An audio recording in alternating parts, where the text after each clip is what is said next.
It became extraordinarily joyous when I learned the game and developed it, and then could go and visit her. And before I walked in, I went, who am I going to find? Like, where is she going to be today? And what am I going to learn that I didn't know before? So it was just wonderful.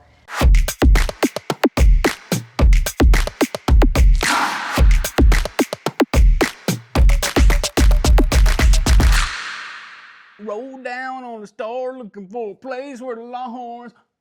Oh, howdy folks. Andrew, producer of the Brightside here. Just want to let you know that this show was sponsored in part by Howdywood.shop, Texas lifestyle apparel for every Texan out there. If you want to go get you some merch, use code Brightside at checkout to get 50% off. All right, I'm going back to hang out with old Ryan here. Roll down on the star. Howdy folks, welcome to Find Your Brightside. I'm your host, J-Man, and today my guest is an author, an HR expert, and a daughter that had to navigate dementia once her mother was diagnosed with that. Glenna Hecht, welcome to our show today. Thank you for having me. It's a pleasure to be here. Well, you know, we met from a networking event, right? Did, you yes. know, I did a little segment not too long ago about get out and meet people in person. And Absolutely. what a delight it was to get to meet you. Absolutely, and it's great to be here in the studio and spend time with you. So thank you for having me. I appreciate it. Sure, sure. Well, before we get into talking about your book, How Old Are You Today? We want to learn a little bit more about you. Where are you from? I am originally from San Francisco, raised in Chicago. So what you're hearing is a Chicago accent, not a Texas accent. And I moved here 25 years ago to Dallas, Texas. Well, then you have to consider you're a Texan now, Yeah, because I you've been know, here. I know. You've been here the majority of your life now, it seems, right? Well, thank you for flattering me. The answer to that would be no, but I'll take it as yes. I guess I'm a Texan now. Yeah, you know, and Texas used to be the wide open spaces place, but being somebody from San Francisco and then Chicago, Right. Okay, well, traffic now here is worse than it is in any of those places, isn't it? It is, no question. Yeah. It's a big city. Yeah. Lots of people, lots of traffic, but Texas is Texas. Well, so now you're we love it. you're an HR expert. I am. And to be an expert at something, you got to put a few hours into that. Tell us a little bit how you got down that path and what that's been like. Well, I've always loved people, and I know that sounds very cliche, but I always thought it was very interesting to learn about them and what made them tick. So even in high school, I would be the one that would handle, you know, the people relations kinds of things, or in college. I even traveled with a group called Up With People. Up with people. Absolutely, and they were a musical group and helped with recruiting there. So it's always been a theme of mine, if you would imagine. And after college, came to Dallas and was working in training and development and spent many years in training with a number of companies doing leadership training. And one day, my senior vice president came to me and said, "We want to put you in human resources." And I thought, "Oh no, are you trying to get rid of me?" And he said, no, this will be great for your career. You'll do it for a year or two. Well, that turned into, you know, many zeros after that, if you will. I feel like I've been doing it for 500 years. But I've been very blessed. Done HR for companies like Starbucks and have been with Disney World, I've been with Levy Restaurants. Here I was with Brinker for a period of time. So it was all very much HR outsourcing, speaking and training. And then 15 years ago, I started my own HR consulting business. So I work with lots of entrepreneurs, small to mid-sized companies in all kinds of different arenas, and help them with their organization strategy, their people issues, their policies. And so have been doing that for an awfully long time. I love it. I love to help figure out how to have people have a great experience at work, what engages them, right? What keeps them, what grows them. And so I continue to do all of that to this day. You know, as a small business person, retention of good staff, man, that's such a critical thing for people. And, you know, folks, for me, when I thought about HR long time ago, it's like thinking like internal affairs if you're like a cop. You know, that's the people going to hold you to the straight and narrow. But in the 15 years you've been doing this on your own, there's been a huge change in the way people look at HR, the value of HR, the budgets that are allocated for HR, and the outsourcing to experts like yourself. Absolutely. When I'm going into an organization, I will typically say to the C-suite, you know, the leader of the company, they don't have anybody to talk to about their people, right?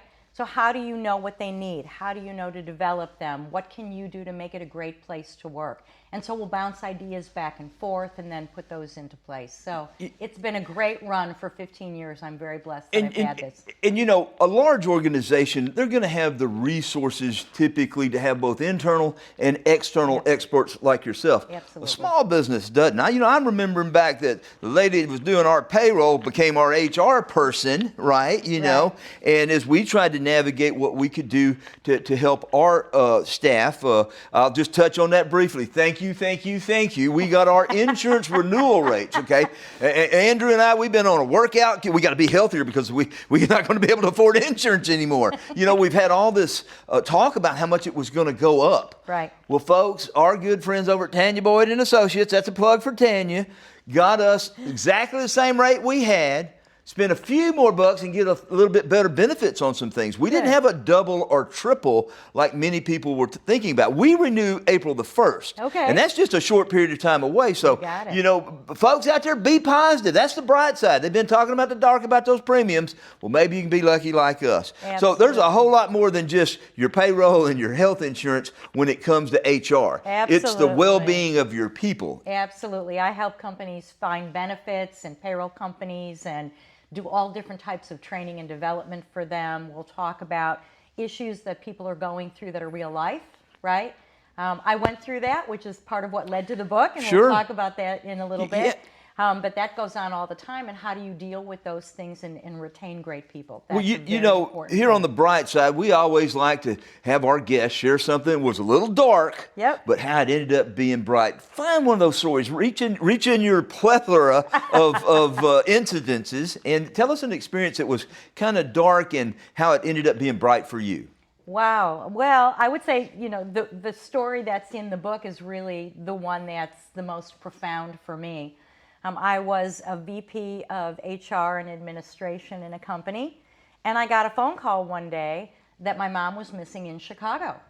And you face that situation, and what goes through your mind are really two different streams of thought. No kidding, Jerry. And that is, oh my gosh, what do? I hope my mom's okay. I need to get there. And then the other side is, oh my gosh, I'm a VP of HR for a company that's a fairly sizable organization. How do I leave? And at the end of the day, there's really no choice. You know what I mean? I have one mom. I'm an only child. And you're an only child? I am. Let's shake hands on that too, all right? You know, so we could share some stories. That'll be another episode for another time, folks, okay? It's a lot. And I knew that I needed to go. And so I prepared myself to walk into my boss, who was the CEO, and say, here's what's going on. And I said, if you need to replace me while I'm out of town, that's okay, but I have to do this. And he was glorious. He was gracious. Take whatever time you need. And that started a 9-year dementia relationship, which we'll go into more questions, I know, during the conversation, that was difficult in the beginning and became a love affair over time. And so very blessed that I went through You know, Glenna, I typically have a little script that we try to follow and all those things, but when you get into conversations, things start taking a little bit different path. Right. I would really like for you to share with us, you know, we often think about people on maternity leave. You know, the wife or the lady gets a certain amount of time off. The father can get some time off. Bigger corporations provide better and more robust benefits. You know, it's a little small place like us. Bring the baby down here because we got to keep working. You know, but we don't really think about our parents. No. Okay, you know, we think about the children, but our parents. My mom mentions often, like, well, I've become the child now. Y'all got to take care of me in a fun kind of way. Right. But it's a reverse scenario that many Americans, hundreds of thousands of Americans, are going to be dealing with this as their parents continue to get older, but dementia's not just an older person's thing either. So I don't want to touch on that. But tell me how corporations, how do they look at your situation? Is it unique, or are they more willing to try to help people? What are your feelings? Great question. So as I've written this book and looking at what the impact of caregiving is on companies, it's astronomical. So AARP just recently did a study where they found that the cost of caregiving can be anywhere from $14 to $33 billion a year. Wow. Productivity, engagement, people saying, hey, you know what, I just need to go, I have to take care of my parent or my child or my, whomever that needs spouse, caregiving. You know? Got it. And so I don't know that companies are prepared for it. More importantly, I don't know that they always know. And so if you think about a typical organization, folks will say, shouldn't human resources know about it? And the answer is absolutely we should, if we're told. So it's really... So there's a reluctancy of people to want to be open with their employer because of the way they may be judged? Maybe, or also it could be a manager looking at somebody that works with them and saying, why are they taking time off? Or why do they feel like they're checked out? Or what's going on with them? And those conversations are really hard to have, but they're really important. So one of the things that I'm trying to do is to teach companies, how do you train your managers to have tough conversations and learn about what's really going on? Because wouldn't it be great to save an amazing employee who's going through something than having to replace them, retrain, lose all of that leadership history? So I think it's a very, very big issue. The sandwich generation you've heard a lot about, right? You've got the generation of people that are in their 40s, then they are the Gen Ys, the later Gen Ys. They're dealing not only with kids, they're dealing with their parents. They're getting it from both sides. You got it. And so how are we supporting them in organizations? And it's not just the big companies, it's every company. And I would venture a guess, many of the people that are listening to this recording have a situation that they're going through, with a child, with a parent, with a loved one. And so the question becomes, how do you support them while they're going through that so that we can have a human relationship at work, engage and keep people that we value in the workplace? Yeah, that's a tough thing. We've gone through an era, you hear about this quiet quitting, where you've got staff that they seem just like they're tuned out. Right. Maybe they're not tuned out because they don't like their job. Maybe they're tuned out because they got so much stress going on because they've got issues with their children, they've got issues with their parents, they've got issues with their spouse. Yeah, okay? absolutely. That's kind of dark. Oh, J-Man here says the bright side of that is you can get help for this stuff. That's right. Absolutely. That's a key thing right there, is finding a way to get some help. And that's what you do. You help companies find methodologies and procedures to help their people. Absolutely. And I do training to help them with that. And what better situation to be in than a person who not only lived, breathed in the HR space, but went through the whole caregiving experience myself and wrote a book about how to deal with dementia and how to have a relationship. So I've lived it. I've walked in people's shoes. I know what it's like when you don't have a rule book or a handbook telling you how to deal with your parent who thinks they're 30. And so it's a very challenging, stressful experience because you wonder every day, am I doing it right? And there's no right. You know what I mean? There's just as what you're facing today. Yeah. As we kind of wrap up on the HR aspect of things, more and more people in America are employed by small businesses like NHUS3, our little business that we have. And it's difficult to have the resources for being able to help our people. Right. Right. Sometimes we want to avoid that because, man, I'd like to help him, but I can't afford to help him. But I can't afford to lose him. So now there's a dilemma in our minds. It's a reason to make sure that you're open and honest with people about what's going on, and it's okay to ask for some help. I think that whether it's a professional like Glenna that can put some things in place for you, or just venting to somebody that can give you some perspective. Talk to people. I think that's so important. Lots of resources. Okay, so now let's get on over to how old are you today? Yes. Okay, this is a book that you wrote It is. and self-published. Kudos to that. Thank you. That's quite an accomplishment in itself, folks. But your motivation wasn't because you wanted to make a book. It was you wanted to help people. You've got a goal with this. I read you wanted to get the book in a couple 100,000 people's hands. Yep. And raise a 7-figure donation for research. Yes. And with 200,000 Americans being diagnosed with dementia each year, well, I mean, you're going to go through these books pretty quick, okay? Because, you know, I want to read this book. I haven't read it yet. I want to read this because thank you again. My mom, Alice Joyner, she's in her late 80s, but she's still sharp as a tack, you know. But we all need to know how to look for signs of things, how to ask our parents where we can learn where they're at mentally with things that are going on. So tell us about the game that manifested from this darkness, your mom's dementia. Okay, I will. Let me start a little bit before that, if you don't mind. Sure. Terribly. As an HR person, you can only imagine that I'm a fixer, right? I go into organizations and policies and people and systems, and I went to Chicago to get my mom, and the doctor told us the day that we picked her up, I think she has dementia, we need to test her. So they put her in the psych ward of a downtown Chicago hospital, which is a story unto itself, as you can imagine. And he said she can't live by herself any longer, and immediately went into assisted living. That lasted in Chicago for about 6 weeks because my mom is a runner, and I have the energy, and she would walk out the front door every day and say, I'm looking for my home and my daughter. And eventually I brought her to Texas. And the first couple of years that she was here, I did what I would do in companies. I tried every way to fix the dementia, to reverse it, right? I can bring you back to who you were. So I did research. I went to support groups. I even became a certified assisted living manager, thinking that would tell me how to fix my mom, how to talk to her when she was scared, when she didn't know what was going on, when I didn't know what was going on. Let's roll that back a little bit to yourself. Yeah. I mean, everything's fine. You get a phone call, and immediately it's like you unplug the clock and time stops or something. You know what? Your life is upended. No question. As is your mother's life is upended.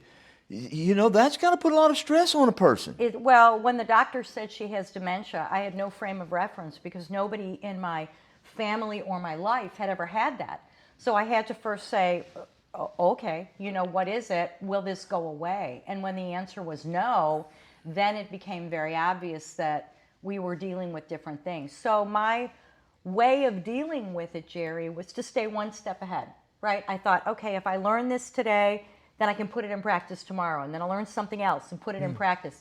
And it was all with the idea of fixing her, right? Reversing the disease. Right.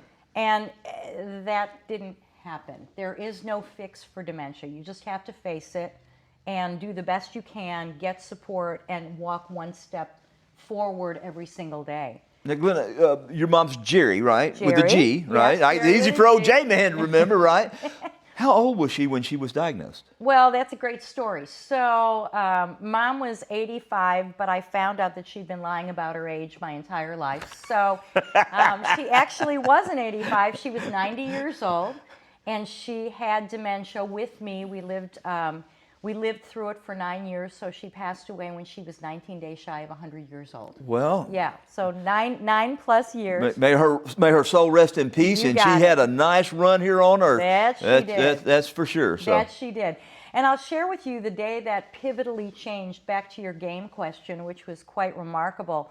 I went to visit her one day, and she had repeated the same thing probably 6 or 7 times, and I could feel the blood starting to boil, if you will, and my patience going away, and I finally lost it. And I was so mortified by how I had behaved, but looked around and nobody was surprised, because apparently that's common behavior, is just you kind of lose it, right? This repetition thing. Absolutely. And oh, Lord.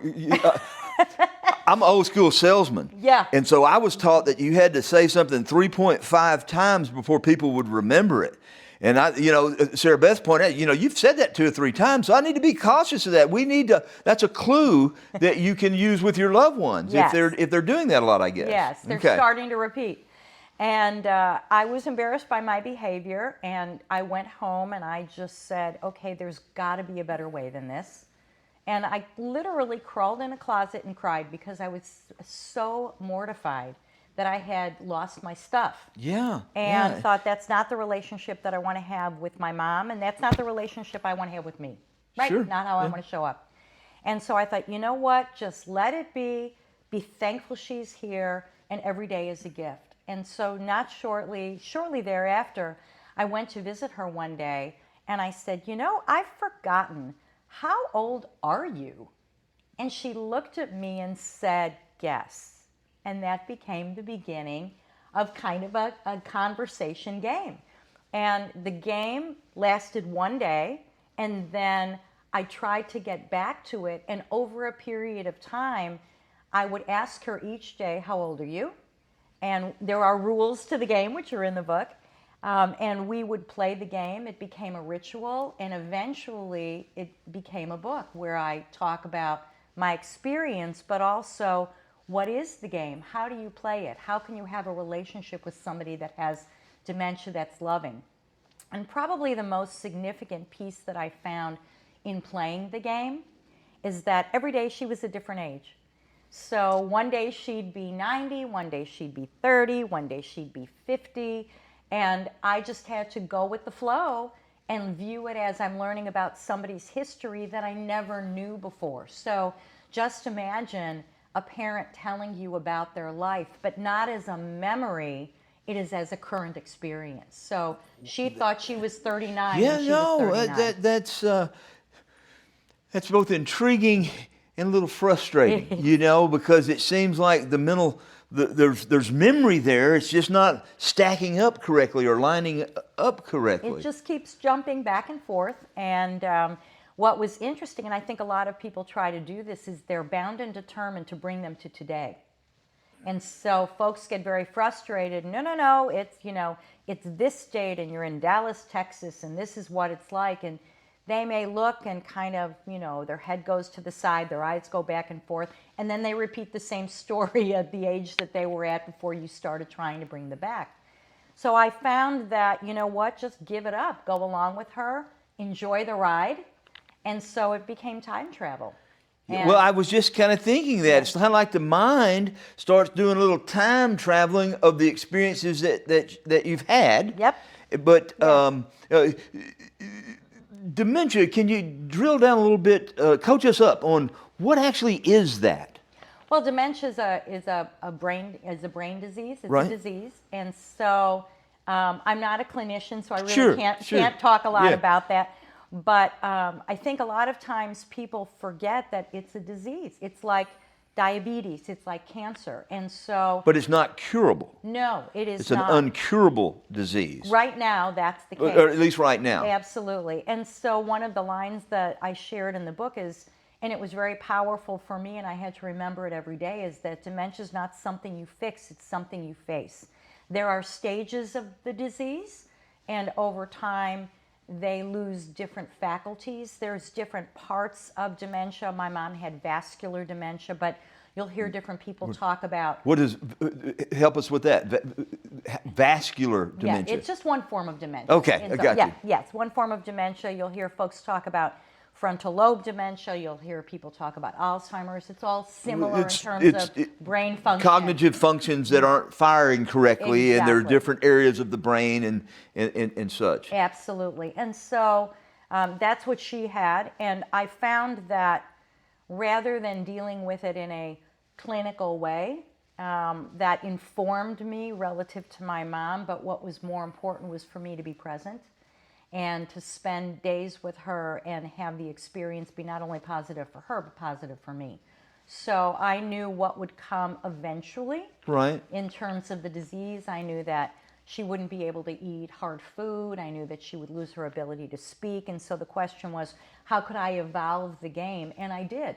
So there was a point towards the end where she could no longer talk, but she would squeeze my hand. And I would say, squeeze one for yes and twice for no. And she did that for almost a year. Okay, so this period of time, you said 9 years? 9 years that she had 9 dementia. years? Yeah, and she was on hospice for 7 of those 9 years, Right, believe it or not. which makes that even a little more It can be more challenging. challenging. Yes, Yeah. absolutely. Yeah.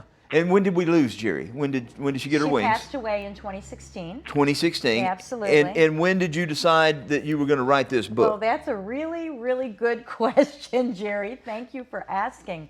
I've been working on the book for 11 years. Okay. And folks have said, what took you so long? I had started writing before she passed away and said, I don't exactly know how it's going to end. I mean, we do, but not exactly, right? Right. And so I wanted to wait until that point. And then when that happened, I needed to grieve and go through what happens when your parents pass away and who you are in the world and what's your role. And so I did that for a period of time. And then sat down and wrote the book and started to write the book. And it was not what I wanted to put out in the world. Okay. And I finally realized that in order to write the story, I had to become the person who could write the story. So the bright side for me was that I needed to become vulnerable. I needed to admit that I'd crawled in a closet. I needed to admit that I lost my temper, that I didn't know what to do. And I wasn't ready for that. So that last year in January, I said, okay, now's the time. Now I want to put it out there. I had a deadline, and my deadline was June the 20th, and that was my mom's birthday, and finished about 5 days before. All right. And so published in September. But it was really more about admitting how the dementia affected me as a caregiver and being willing to say, I didn't know what to do, and I didn't know how to or if I could control it, and really what my place was in her care. And I think so many caregivers go through that, is that they just don't know what to do. And there are lots and lots of resources, but you need to be willing to ask for help. And that was what I needed to get to. So that's why the book came out now. It's an amazing read as I look at it and I go, wow, I came really far in the 9 years that I was dealing with it. And I'm very proud that I hope I can get it in the hands of many people and donate a lot of money to research. I'm assuming you had to put your career a little bit on hold while you were taking care of Jerry. Yes and no. I was very fortunate in some ways because, as I mentioned earlier, Mom had a lot of energy. So the good news about that is that she had energy. The bad news is that she was a flight risk. And so, I was told very early on, your mom needs to be in a facility that is a lockdown facility because... So physically, she's fine. She'd get up and take on off. You got it. And she did. Yeah. She did. And even in a lockdown facility, she was smart enough to realize that exit doors couldn't be locked, so she would run down 3 flights of stairs. So I knew that she needed to be in a facility which allowed me to have my home and my ability to have some rest and respite from it. I was with her all the time. I visited. It was some of the best time that I had during the course of the week with my mom. Yeah. And it did take an emotional strain in the beginning because I was so intent on making it go away and trying to fix her and realizing I was failing that was very stressful. It became extraordinarily joyous when I learned the game and developed it and then could go and visit her. And before I walked in, I went, who am I going to find? Like, where is she going to be today? And what am I going to learn that I didn't know before? So it was just wonderful to experience that and have that opportunity to learn things about my parent that I never knew while I was a kid. Yeah, folks, I can appreciate that it was kind of dismal for you, Glenna, that there's no fix for this because as an HR person, an expert, that what you do, you fix these problems. You got it. And you get to a point of frustration when, okay, surely there's some way to fix this. It sounds like your resolve was, I can't fix it, so I need to embrace it. Yes. I need to enjoy this time that I have, whether it's a day, a week, a month, or several years. Yes. With the person that brought you into the Yes, world. absolutely. We have to think about that as population gets older, our parents are going to have these needs, and that's a big issue that I didn't really think about. parents and children Yes. that stress that it puts on. Folks, you're on a lot of stress out there today's time, so take some deep breaths, just take it in, and you know what? These things will pass at some point. You just got to be positive about what's going on and find solutions like Glenna did. So now, once you're past this, now you're back on a pretty robust career now of an entrepreneurship. You do a lot of speaking. I do. Okay, and I like it that I read that you use humor along with some singing, I in your HR work. Elaborate on that for us. I got to know more about this. Well, I find humor in the world, and so I try to look on the bright side of everything. I've always been that way. Well, now, this lady's got a minor in opera. I do. Okay, and she shows up here, and I see her in the parking lot. She's taking pictures of the Longhorn Ballroom across the street. She's thinking like, I'm a singer, Yeah. and I'm in a 75-year-old historic venue. You didn't Yes, know that I when you am. came here, did you? That's fabulous. Now, we're not Yeah. going to put you on the spot and ask you to sing any tunes for us right now, but give us a couple stories. How about that? I will. So I would go in with my mom, and I would sing to her all the time, and we would sing. I'd sing Somewhere Over the Rainbow. I'd sing You Are My Sunshine, and we would sing back and forth. I sang when I was a little kid, and minored in opera in college. And so when I had the opportunity to speak in front of a group and a song just fits, I might choose. Now, to what sing took you on that path? song. What sparked in your mind, Glenna, that said,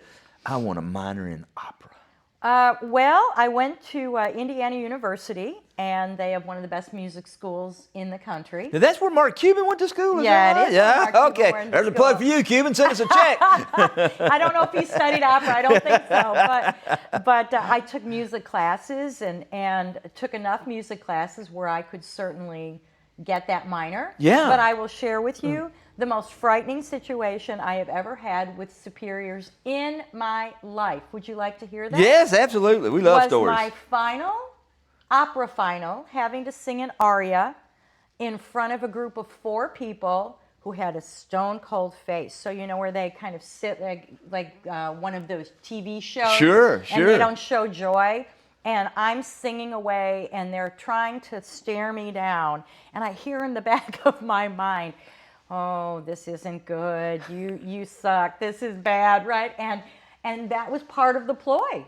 And I got through some Italian opera and got a good grade on it. So somewhere along the way, I learned to get through difficulties such as that. Well, that's pretty cool. You know, Yeah. that's a real niche in the music world. Yes, it is. I would think. It is. Not everybody can sing opera. You No. know, I can sing along with Willie. You know, thank you, Willie, for giving us those songs, making it easy to sing along with. You know, but I find that fascinating. You know, the story is an opera. What's the right word what do you call somebody that sings opera? An opera singer? An opera singer. Opera singer. Okay, I was trying to make up a word An for opera people singer. there. Yeah. And some may be divas, who knows? Well, there you go. So There you go. it is, absolutely. And so I would have to think when you're speaking in front of a group of people, bringing some humor and a little bit of music into that just kind of helps people's attitudes kind of get in tune. You know, when we first Absolutely. met, our frequencies had to be on the same wavelength because we just, boom, started just chatting it up and so excited we got to have you come and share with us about how old are you today.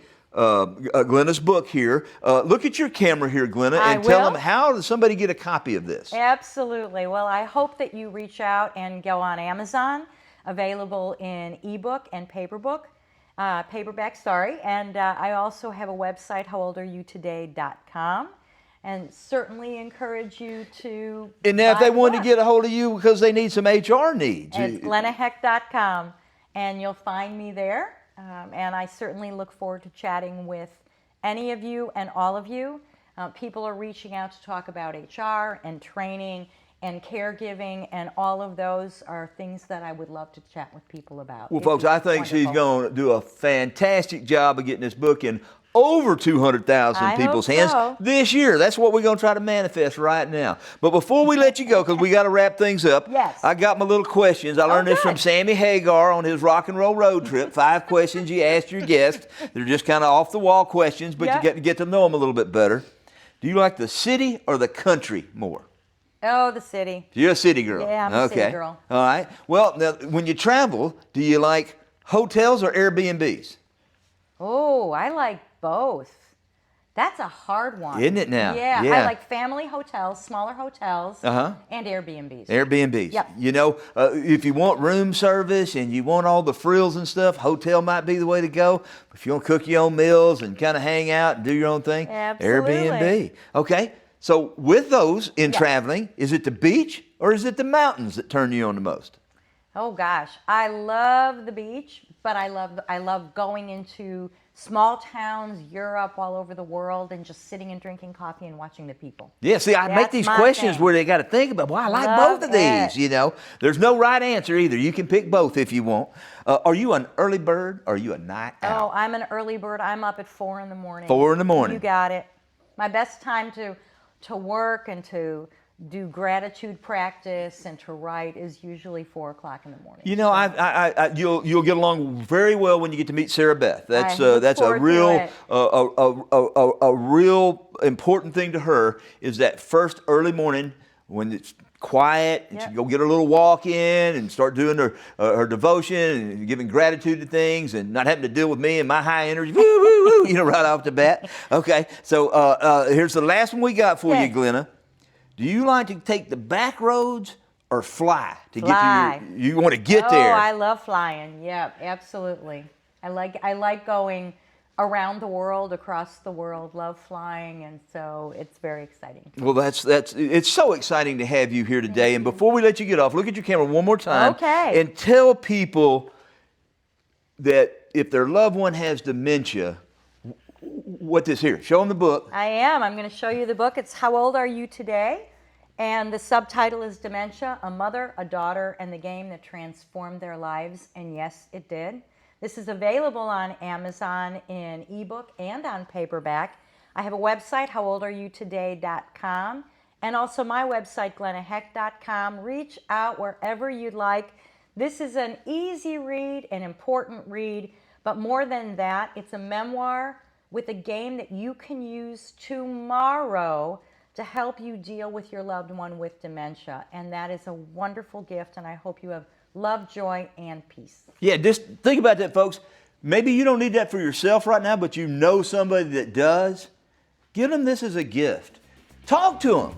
Be their friend. Until next week, J-Man's out. Talk to you soon.